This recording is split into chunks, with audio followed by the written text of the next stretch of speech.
Já dizia o poeta que a palavra mãe era pequena, mas com um significado infinito, pois quer dizer amor, dedicação, renúncia a si própria, força e sabedoria. Mas infelizmente, eu posso dizer que nem todas.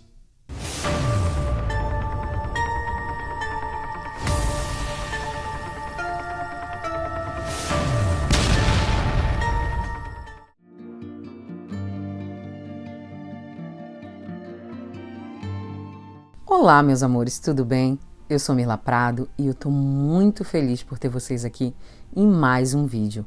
Hoje eu vou contar uma história muito triste, que realmente mostra até onde uma mãe narcisista e psicótica pode chegar. Mas, antes de eu ir para a história, eu quero fazer aqueles pedidos carinhosos de sempre para vocês.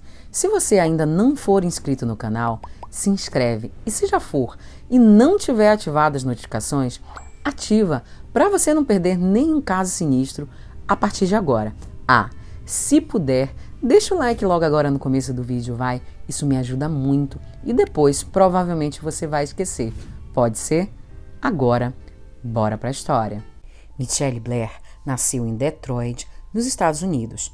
Hoje com 42 anos, mas na época dos acontecimentos ela tinha 35 anos e morava em um conjunto habitacional na zona leste da cidade com seus 4 filhos. Stephen Barry Jr., de 9 anos, uma menina de 13 anos chamada Stormy Ann Blair, outra garotinha de 8 anos e uma adolescente de 17 anos, cujos nomes não foram divulgados com o objetivo de manter suas identidades em sigilo.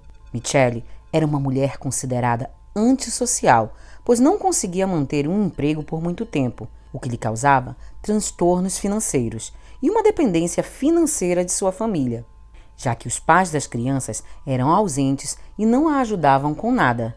Com o passar do tempo, a família da mulher percebeu que ela estava acostumada a pedir e não se esforçava em nada para resolver seus problemas financeiros. Devido a isso, eles resolveram parar de ajudar. Então, os parentes começaram a incentivar Michelle a retomar seus estudos para conseguir um emprego efetivo.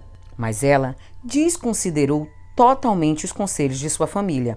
E como não tinha como pagar o aluguel, no dia 24 de março de 2015, uma ordem de despejo foi emitida para o apartamento de Michelle. Acontece, porém, que no momento em que os oficiais de justiça chegaram, Michelle não estava em casa e os agentes decidiram invadir e realizar uma desocupação compulsória, ou seja, eles mesmos iriam remover os móveis do apartamento. Mas o que foi retirado dali não foram apenas móveis, e isso provocaria ondas de choque na comunidade. O apartamento guardava um segredo sinistro. Logo ao entrar no local, na sala, os agentes se depararam com um freezer branco. Ao abri-lo, foi encontrado um corpo feminino congelado, envolvido em um grande saco plástico. Ao se depararem com a cena, imediatamente a polícia foi acionada. Assim que esses chegaram ao local, foram verificar o freezer e mais uma surpresa os aguardava. Não era só um corpo dentro daquele freezer, mas sim 2. O segundo era um menino de aproximadamente 8 anos e estava logo abaixo do corpo da menina, também envolvido em um saco plástico. Ao iniciar a investigação, os policiais começaram a entrevistar os vizinhos na tentativa de descobrir o que havia acontecido naquele local. Um dos vizinhos declarou conhecer a dona da casa e revelou que ela estava trabalhando como babá em uma residência próxima à sua casa. Ele disse ainda que ela costumava sair para trabalhar com 2 de seus filhos, uma garotinha pequena de aproximadamente 8 anos e uma mais velha de 17 anos.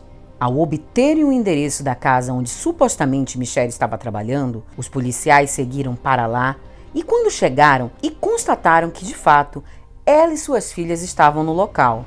Nesse mesmo momento, Michelle foi levada para a delegacia e as crianças foram encaminhadas para o hospital para que fossem realizados exames médicos para averiguar a sua integridade física. Afinal, quem foi capaz de congelar crianças Provavelmente teria feito algum mal às duas outras sob sua proteção. E de fato, ficou constatado que ambas também haviam sofrido maus tratos, provocados pela sua pseudo-mãe. Me desculpe, mas foi inevitável utilizar esse termo depreciativo. Uma delas, a mais nova, tinha cerca de 25 cicatrizes e vários ferimentos relativamente novos nas costas e nas nádegas. Esses ferimentos provavelmente foram provocados por chicotadas de cinto ou fio de extensão telefônica. A menina mais velha tinha um ferimento no supercílio e queimaduras feitas por ferro de passar. Várias marcas de chicotadas nas costas, além de possuir um dente da frente quebrado. No decorrer das investigações, foi descoberto que Michelle foi denunciada ao Serviço de Proteção ao Menor pelo menos por 2 vezes, uma em setembro de 2002 e a outra em fevereiro de 2005. Infelizmente, embora os agentes de proteção ao menor tivessem constatado o abuso infantil a que as crianças eram submetidas, Michelle permaneceu com a custódia dos filhos, de forma inexplicável. Depois de um breve interrogatório, Michelle Blair foi presa, acusada por homicídio e ocultação de cadáver. Ainda durante o trajeto para a delegacia, um policial contou que ela havia dito que sentia muito. Aqui fica a dúvida, será que ela sentia mesmo pelo que ela tinha feito com os filhos ou será que ela sentia por ter sido pega? Enquanto isso, os 2 corpos que estavam no freezer levaram 3 dias para descongelar, para que pudesse ser feita uma autópsia. Isso porque ficou constatado que eles foram mantidos no freezer por pelo menos 2 anos. Estes foram identificados como sendo de Stephen Gage Barry e Stormy Ann Blair, os 2 filhos de Michelle. Várias foram as marcas de ferimentos causadas devido às agressões que Michelle submeteu, o que determinou a morte de ambos como homicídio. De acordo com o porta-voz do gabinete médico-legal do condado de Wayne, Ryan Bridge, Stormy perdeu a vida devido a múltiplas lesões por traumatismo contuso.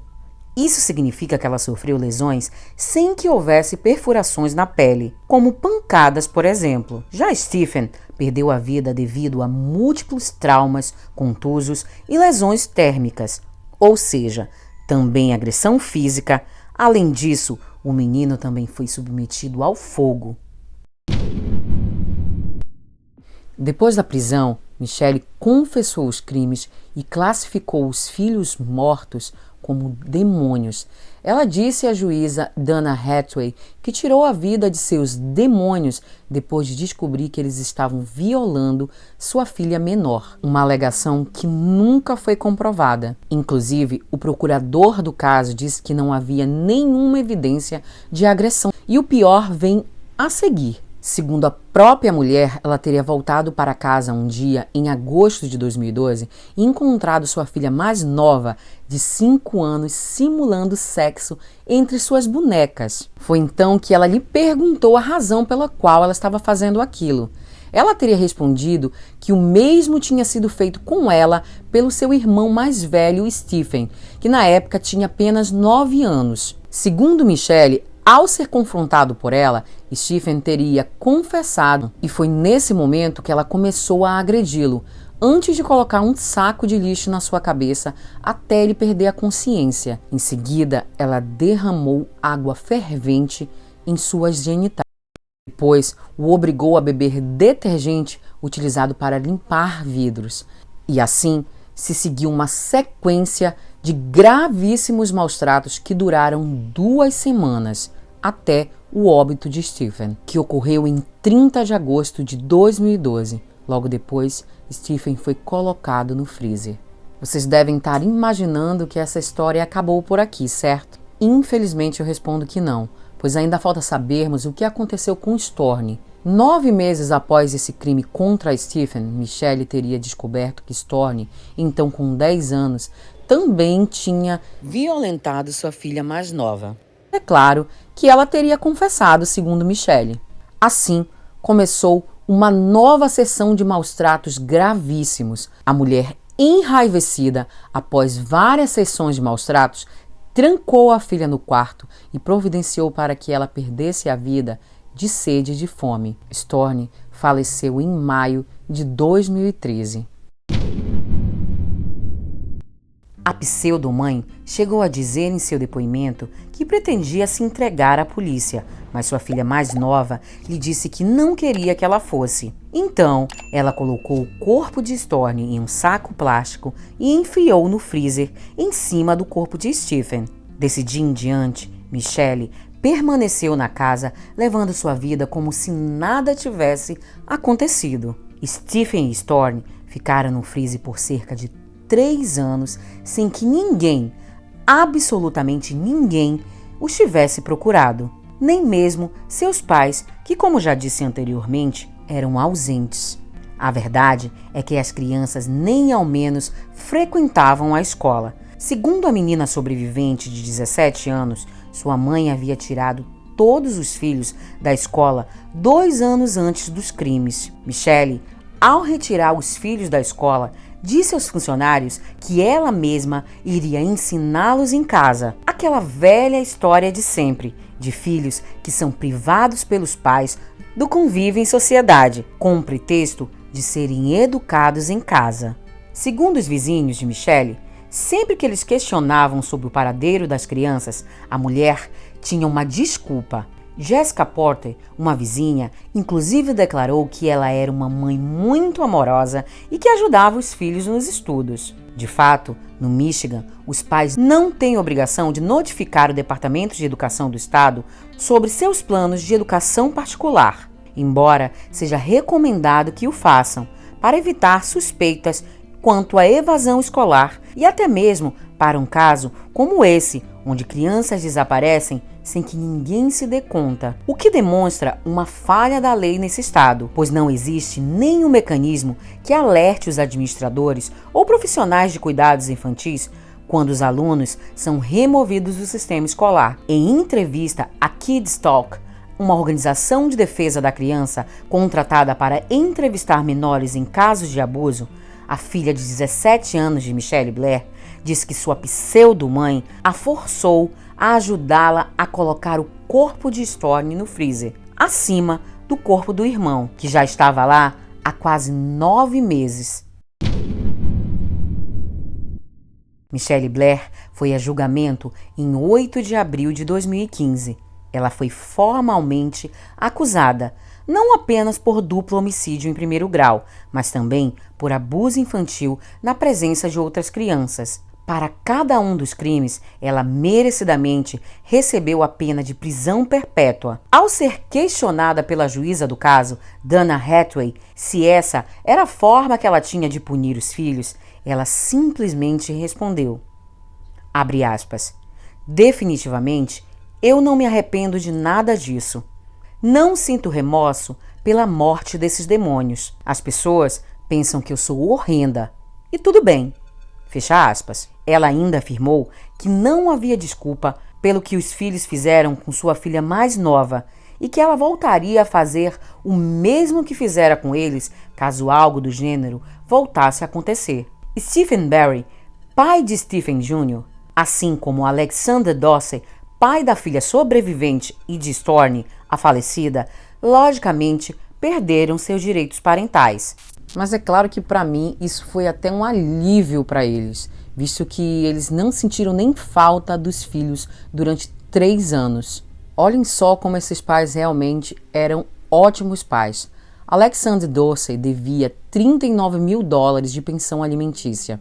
Ele ainda disse em uma entrevista para um jornal local que não via sua filha Storni por cerca de 2 anos, mas a última vez que ele tinha visto, ela estava aparentemente bem. Ele disse também que Michelle o proibia de ver sua filha, que toda vez que ele tentava se aproximar da menina, ela dizia que ela estava na casa de uma tia, na casa de vizinhos, ou seja, ela sempre arranjava desculpas, e que ele só soube do falecimento da filha pela imprensa. Ele chegou a viver com Michelle por vários anos, mas o casal se separou quando a primeira filha que eles tiveram morreu. Na mídia não há relatos sobre o que aconteceu com essa criança.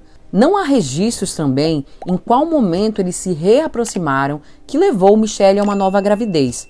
Gravidez dessa vez da pobre Storni, que infelizmente perdeu a vida por não ter tido carinho e cuidado de uma verdadeira família. Já Stephen Barry devia 11 mil em pensão alimentícia. Ele tinha 2 condenações criminais por porte de arma.